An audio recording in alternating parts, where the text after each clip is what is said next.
In early 2017, a Robodebt media storm was intensifying. Then Acting Minister Christian Porter was standing in for Alan Tudge, who was on leave and was interviewed on the ABC. He rejected claims income averaging, the centrepiece of the Coalition's debt recovery scheme, was unlawful.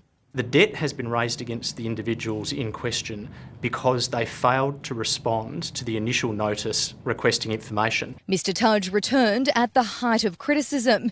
Andrew Aston was his chief of staff. He told today's hearing he and his boss were focused on the program's implementation, not its lawfulness. It seems a pretty fundamental question. What permits this to occur? It wasn't asked by you, or?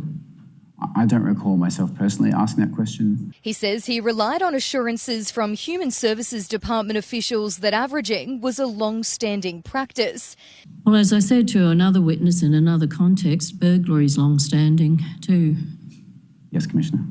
Mr Aston was also asked about a taxpayer-funded external review of the scheme which suggested serious flaws, but it was never completed. The government said it wasn't required. One view is that you were well aware that the report would describe deep flaws in the scheme, and you did not want to see it. I completely reject that. Earlier, the Commissioner criticised the legal argument used by DHS to justify averaging. Look, to put it bluntly, this is about as lame an advice as you could get, isn't it? And do you agree with that? As a legal advice, it's really unconvincing. I agree that it's unconvincing.